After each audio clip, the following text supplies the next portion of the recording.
দেশ বিদেশে যে যেখানে বসে আমাদের আজকের আলোচনায় যুক্ত হচ্ছেন সবাইকে অসংখ্য ধন্যবাদ। আর আমি জান্নাতুল মাওয়া আইনান, গণতান্ত্রিক বাংলাদেশ নেটওয়ার্কের একজন সদস্য। আমাদের আলোচনার শিরোনাম হচ্ছে নারীর রাজনীতি ও রাজনীতিতে নারী। আমাদের সংবিধান অনুযায়ী নাগরিক হিসেবে আমরা সবাই সমান, সংবিধানের একটি ধারা অনুযায়ী। আবার দেখা যায় পারিবারিক আইন অনুযায়ী বিভিন্ন ক্ষেত্রে নারীরা সমান না, সম্পত্তিতে সমান অধিকার পাচ্ছেন না। আইনের চোখে নারীরা এখনো নিজ সন্তানের কাস্টোডিয়ান হিসেবে গণ্য হন। গার্ডিয়ান, নিজের সন্তানের গার্ডিয়ান হবার মতন সম্মানটুকুও তাকে এই পারিবারিক আইন দিচ্ছে না। এবং এই কাজটা করা হচ্ছে ধর্মের নামে। ধর্মের নামে বলছি এই জন্য যে অনেক মুসলিম প্রধান দেশেও কিন্তু এই আইনগুলো সংস্কার হয়ে গেছে, তারা এগিয়ে যাচ্ছে। অনেক মুসলিম প্রধান দেশেও এখন নারীরা সমান সম্পত্তিতে সমান পাচ্ছে। তো অভ্যুত্থানের পরে দেশের সমস্ত কিছু নিয়ে যখন সংস্কারের চিন্তা ভাবনা করা হচ্ছে, তখন এই সংস্কারগুলোতে হাত দিতে সবাই ইতস্তত করছে। তো পারিবারিক আইনের সংস্কার নিয়ে আপনাদের রাজনৈতিক দলের অবস্থান কি, এবং আপনার দল কি সরকারে গেলে এই বিষয়ে সংস্কার প্রক্রিয়া ঢুকবে, অথবা যদি বিরোধী দলে থাকেন তখন কি নারীদের এই আকাঙ্ক্ষার সাথে আপনারা যুক্ত হবেন, আমাদের নারীদের এই আন্দোলনগুলোর সাথে, যেখানে তারা পারিবারিক আইনের একটা সমান ব্যবস্থাপনা চাচ্ছেন? কারণ আমরা দেখেছি নারীরা কি পরিমাণ ভুক্তভোগী হন এই পারিবারিক আইনের জটিলতার কারণে। আমি আমি আপনাকে দুই ভাবে এটা বলতে পারি। একটা হচ্ছে যে ব্যক্তিগত একরকম আর দলীয় একরকম। দলীয় যেমন আমাদের 31 দফায় আপনার বলা আছে যে পারিবারিক আইনের এটা আওতায় না।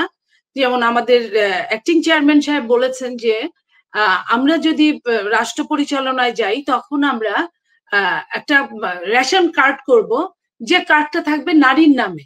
আমরা নারীর সব দিক থেকে আমরা সংস্কার করব, এটা ঠিক আছে। পাশাপাশি একটা রেশন কার্ড যেটা নারীকে দিব নারীর নামে সংসারে, এবং নারীকে একটু বেশিই দিব, যেটা তার সংসার সংকলন করে কিছুটা বেশি থাকবে, যে পয়সা দিয়ে সে তার সন্তান পালন করবে বা সে বাঁচাবে, এবং পরবর্তীতে নারীর হাতে দুটা পয়সা থাকলে সংসারে তার মূল্যায়ন হবে, এই জিনিসগুলো। আর আমি যদি পারিবারিক আইনের কথা বলেন, রাষ্ট্র ইসলামী বিধান অনুযায়ী যে আইনটা করা হয়েছে বেশিরভাগ ওখানে মুসলিম আইনে, ওখানে নারী পুরুষের অর্ধেক পাবে তার পিতার ভাগের।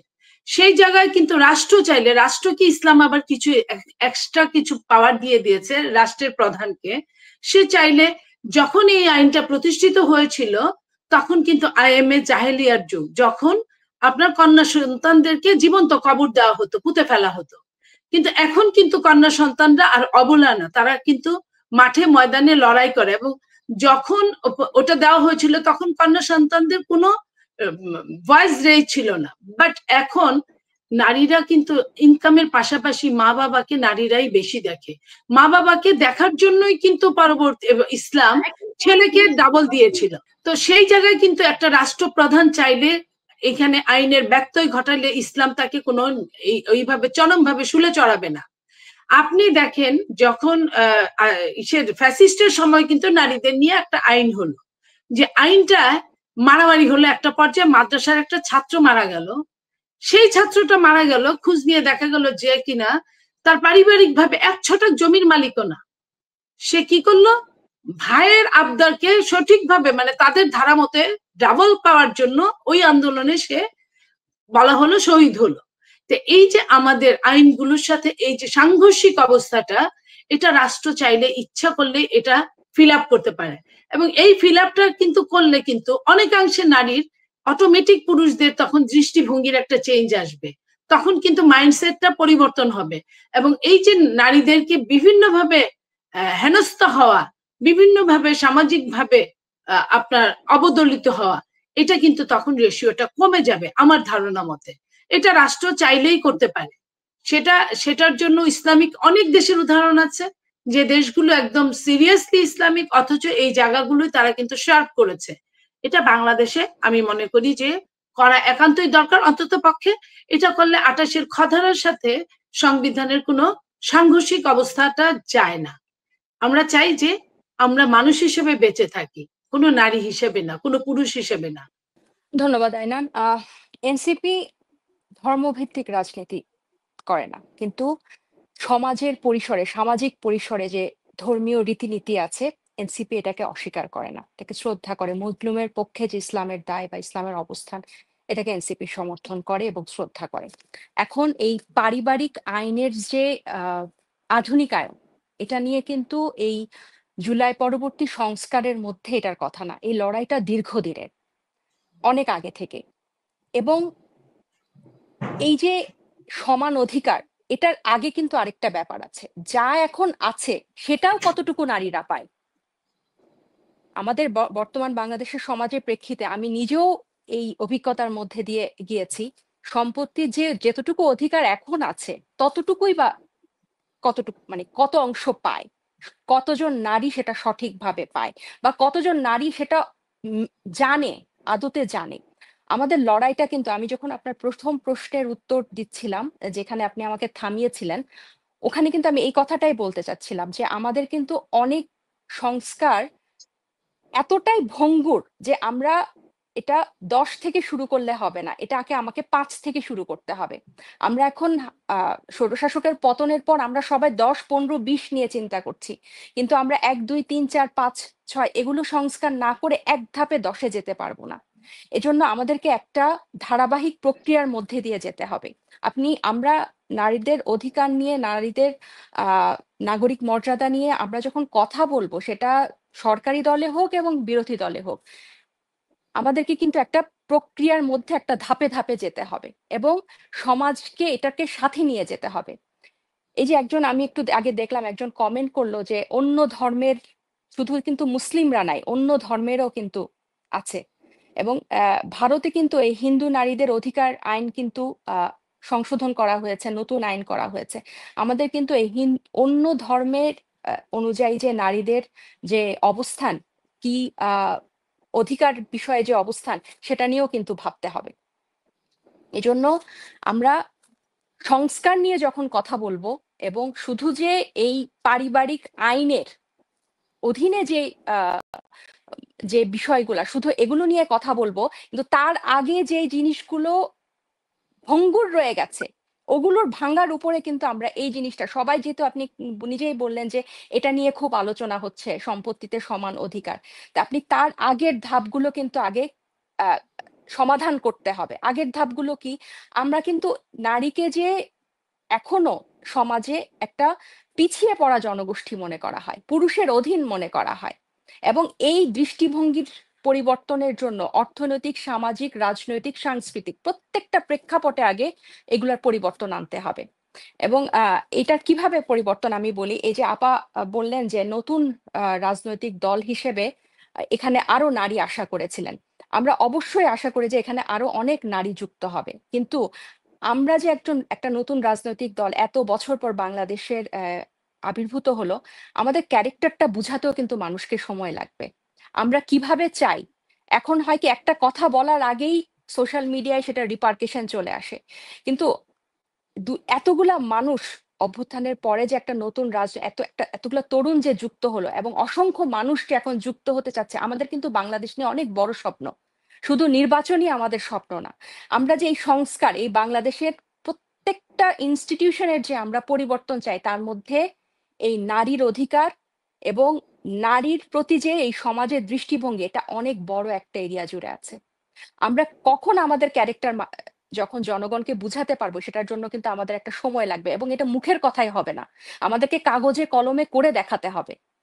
তখন অনেক নারী, একটু আমাকে বলতে দেন, তখন কিন্তু অনেক মানুষ আমাদের সাথে সম্পৃক্ত হবে। এবং আপনি দেখেন, এই যে শীর্ষ পদ, শুধু আমি শীর্ষ পদে নারীদেরকে দিয়ে দিলাম, কিন্তু ভিতরে আমার অবস্থা শক্ত না। একজন নারীকে একটু শীর্ষ পদে দিয়ে বাস সবাইকে দেখানো হলো যে এখানে নারীদেরকে অগ্রাধিকার দেওয়া হচ্ছে, কিন্তু আপা যেটা বললেন যে কোরবানি দিয়ে দলকে উঠানো, এই নীতিতে কিন্তু আমরা বিশ্বাস করি না। আমরা ব্যক্তি স্বার্থের উপর দলীয় স্বার্থকে চিন্তা করি, কিন্তু আমি যখন এক্সাম্পল সেট করতে চাইবো, আমি যখন একজন নারী হিসেবে আমার অধিকার নিশ্চিত করতে চাইবো, আমি যখন আমার রাজনীতিটা স্পষ্ট করতে চাইবো, তখন কিন্তু আমাকে একটা স্বচ্ছ প্রক্রিয়ার মাধ্যমে এটা স্টাবলিশ করতে হবে। তা না হলে কিন্তু আমি বাইরের মানুষকে, বাইরের নারীদেরকে আমি কিন্তু ফেক আহ্বান জানাতে পারবো না। আমাকে এক্সাম্পল সেট করতে হবে যে দেখো আমার পার্টিতে এটা হচ্ছে, আমি এটা করেছি এবং এর কারণে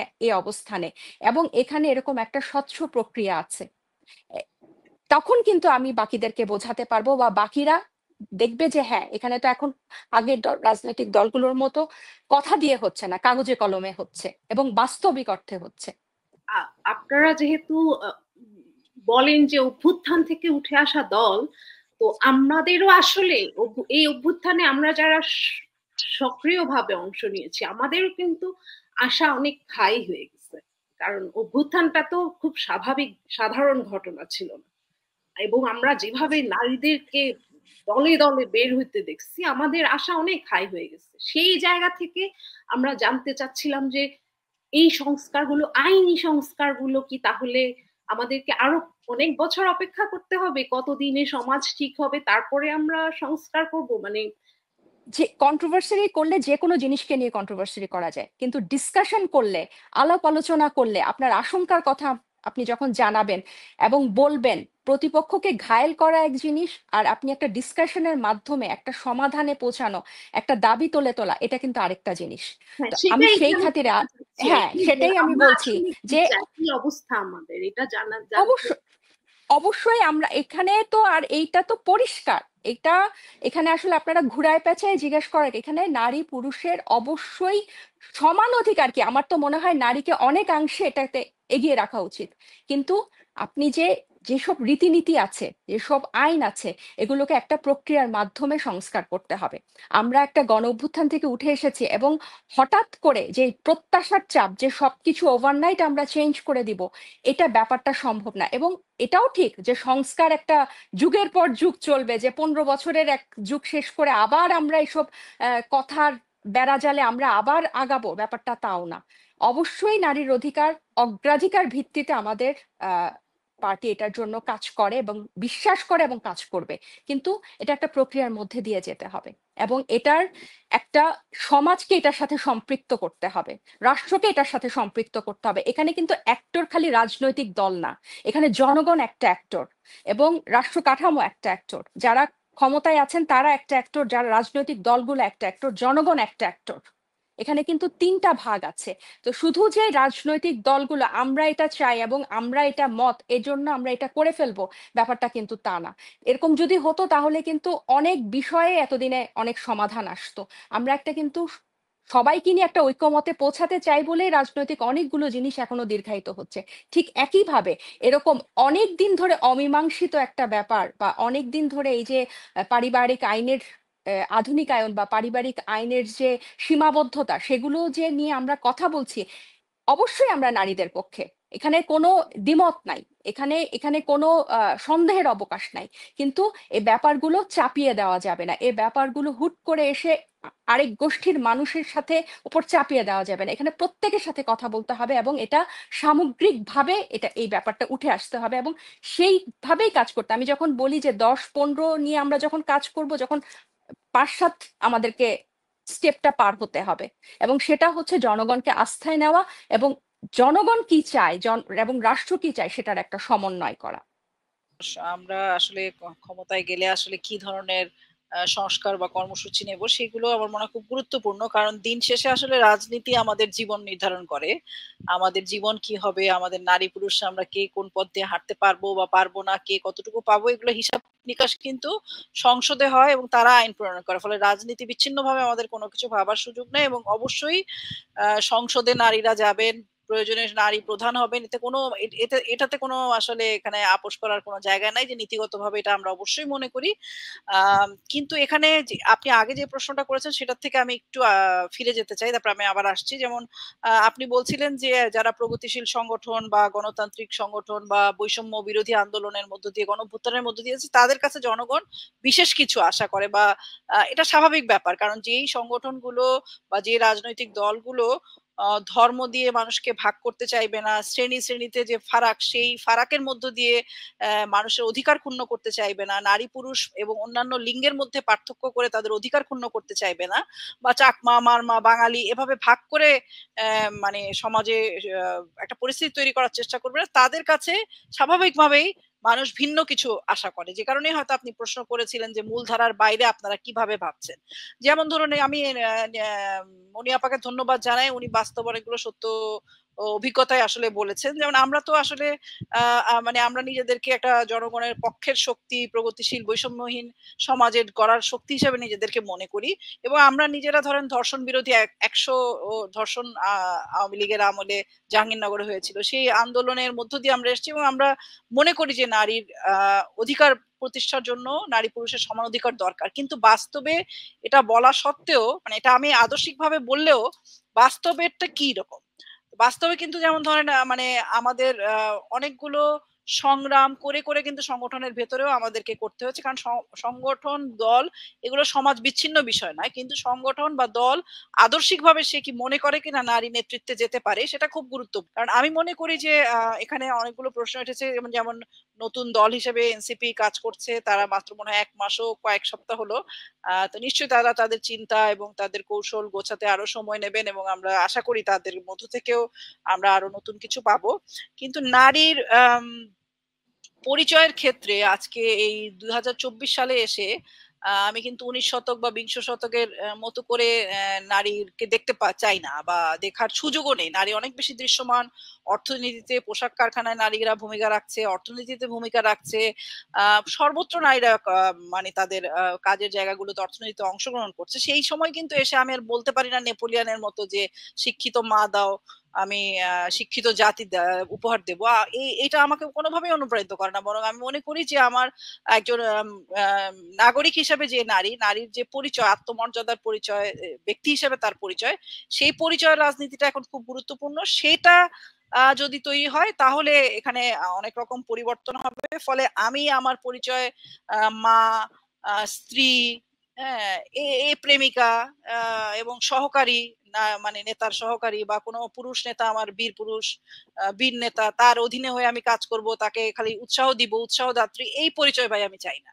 কারণ এই পরিচয় রাজনীতি যদি আমরা ভাঙতে না পারি, তাহলে আমাদের আসলে মানে সমাজের মধ্যে যে ফ্যাসিবাদী চিন্তা বা যে নারী পুরুষের বৈষম্য, পুরুষতান্ত্রিক দৃষ্টিভঙ্গি, এগুলোকে আমরা পরিবর্তন করতে পারবো না। ফলে এবং নারীরাও যদি আমরা মনে করি যে মানে আমরা আসলে কেউ আমাদেরকে এই কাজে হেল্প করে দিবে কোনো পুরুষরা, সেটাও আমার মনে হয় সম্ভব না। আর পারিবারিক, জি একটু আমি 1 মিনিট বলে শেষ করছি। যেমন সম্পত্তিতে সমান অধিকার তো অবশ্যই, মানে আমি নারী পুরুষের সমান অধিকারের জায়গা থেকে আমরা প্রথম থেকেই বলে আসছি, সমান মজুরিও কিন্তু নারীরা পান না। আমাদের মহিলা এবং শিশু মন্ত্রণালয় নামে একটা মন্ত্রণালয় আছে, সেটা আমরা শুনছি সাম্প্রতিক সময় যে সেটা পরিবর্তন হয়ে নারী মন্ত্রণালয় হবে, বলে আমরা সাধুবাদ জানাই। কারণ এই মহিলা শব্দটা কিন্তু মহল, অন্দরমহল, এবং নারীর কাজ মানে নারী পারে না, চিন্তা পারে না, কাজ পারে না, সব পারে না। যেমন সুইটাপাও বলছিল না, এরা আবেগী, মানে এই যে রাষ্ট্র সমাজ নানাভাবে নারীর যে পরিচয় দিচ্ছে, সেই পরিচয়ের মধ্যে দিয়ে কিন্তু নারীর কাজকে অবমূল্যায়ন করা হচ্ছে। তো সেই বিষয়গুলোকে আমরা বলতে চাই যে নারী পুরুষের সমান মজুরি, এবং ধরেন বাংলাদেশে প্রায় 7.5 কোটি শ্রম শক্তির অর্ধেকই নারী, তো তারা তো সমান মজুরি পাচ্ছে না। সমান মজুরির ব্যাপারটা দরকার, সমান পরিচয়। এখানে হিন্দু ধর্মের নারীরা সম্পত্তি পায় না, তাদের কোনো তালাকের ব্যবস্থা নাই। খ্রিস্টান ধর্মে তালাকের যে ব্যবস্থা, যে আইনি ব্যবস্থা, সেগুলো খুবই মানে প্রশ্নবিদ্ধ। তো সেই জায়গাগুলোতে আমার মনে হয় যে আমাদের অবশ্যই, আমরা যদি যারা মানে নারী পুরুষের বৈষম্য মুক্ত একটা সমাজের কথা বলি, সকল নাগরিকের একটা অধিকার বাস্তবায়নের জন্য একটা সমাজ চাই, তাদেরকে আসলে এই মুহূর্তে, এই ইতিহাসের বিশেষ মুহূর্তে আমাদের আসলে খুব কৌশল করার সুযোগ নাই। আমার মনে হয় এই বাংলাদেশের আপামর জনগোষ্ঠী, যারা দেশের অধিকাংশ মানুষ, শ্রমিক, কৃষক, দেখবেন এইসব বিষয়ে দ্বিমত হবে না। যাদের একটু সহায় সম্পত্তি আছে, যারা শ্রেণী প্রশ্নকে ব্যবহার করতে চায় রাজনীতিতে, ধর্মকে ব্যবহার করতে চায়, তারা এই বিষয়গুলোতে সচেতন মানে অবস্থান নিতে হয়তো দোলাচলে ভুগবেন, কিন্তু দোলাচলে ভুগার সময় বোধহয় এটা না। অন্তত আমাদের আদর্শিক অবস্থানটা আমাদের ঘোষণা দেওয়া। আমাদের বিজ্ঞ আলোচক 3 জনের কাছ থেকে একটা পয়েন্ট আমি বুঝতে পারলাম, যে সবাই এই সম অধিকার বা পারিবারিক আইনের ব্যাপারে অনেক সুন্দর কথা বলেছেন। আমি ওনাদের সাথে সম্পূর্ণভাবে একমত নই, কারণ এই যে সম অধিকারের যে প্রশ্নটা এসছে, যেটা আমাদের সংবিধানে এসছে, সেই সম অধিকার আর পারিবারিক আইন যে ইস্যুটা, এটা কেন এসছে? বাস্তবে নারীরা তাদের মর্যাদা পাচ্ছে না, এটাই তো মেন কারণ। তারা মর্যাদা পাচ্ছে না, সম মর্যাদা তো দূরের কথা, মর্যাদাই পাচ্ছে না। তো সেই ক্ষেত্রে আমার কথা হলো যে এই মর্যাদা না পাওয়ার পিছনে কারণ কি, সেটা আমাদের আগে চিহ্নিত করতে হবে।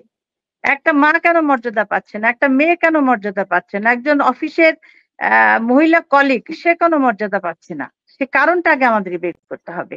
আজকে একটা মেয়ে তার ব্যক্তি জীবন থেকে পারিবারিক জীবন, তার সামাজিক জীবন, প্রত্যেকটা অধ্যায় আমরা যদি পর্যালোচনা করি, ব্যক্তিগত জীবনে সে হয় হাজবেন্ড থেকে অবহেলা পাচ্ছে, মর্যাদা পাচ্ছে না, তার বাবা থেকে পাচ্ছে না, ভাই থেকে মর্যাদা পাচ্ছে না, সেগুলো দূর করা দরকার।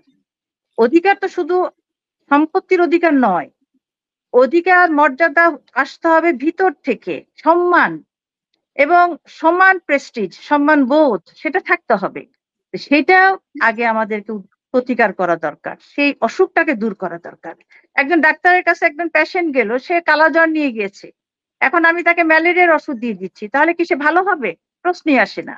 প্রপার ডায়াগনোসিস করতে হবে, তারপরে সে অনুযায়ী ইনভেস্টিগেশন করে আমাকে তার ট্রিটমেন্ট করতে হবে। এখন মেয়েরা আগে নির্যাতিত কেন হচ্ছে, তারা অধিকার হারা কেন, সেগুলো আমাদের কারণটা ফাইন্ড আউট করা উচিত। সেটা আমাদের মানসিকতা থেকেও হতে পারে। আজকে আমরা নারীরাই জানি না যে আমাদের মর্যাদা কোথায়। সম অধিকার বলতে আমরা বুঝছি যে ওর সংসার চালাচ্ছে, আমিও সংসার চালাবো, আমিও চাকরি করব, সেও চাকরি করবে, অর্থনৈতিক দিক থেকে সে সমৃদ্ধশীল হচ্ছে, আমিও হব। এইটা সম অধিকার নয়। সম অধিকার হলো আমার আঙ্গিকে, আমার প্ল্যাটফর্মে, আমি আমার ফিল্ডে আমি আমার যথার্থ মর্যাদা পাচ্ছি কিনা, সেটা আগে ভেবে দেখার বিষয়। এটা আমাকে আগে চিন্তা করতে হবে। এর জন্য মূল্যবোধ সৃষ্টি করা, মোরাল এডুকেশন দেওয়া। একটা বাচ্চা যখন ছোট থাকে, সে বাচ্চা তার মায়ের কাছ থেকে শিখবে যে বাবাকে কিভাবে সম্মান করতে হয়, মাকে কিভাবে সম্মান করতে হয়, বোনকে ভাইকে কিভাবে সম্মান, সেই ট্রেনিংটা আগে আমাদের দিতে হবে। এরপর আমরা আশা করবো যে হ্যাঁ, এই বাচ্চাটা যখন বড় হবে সে মর্যাদা সব বেড়ে উঠবে।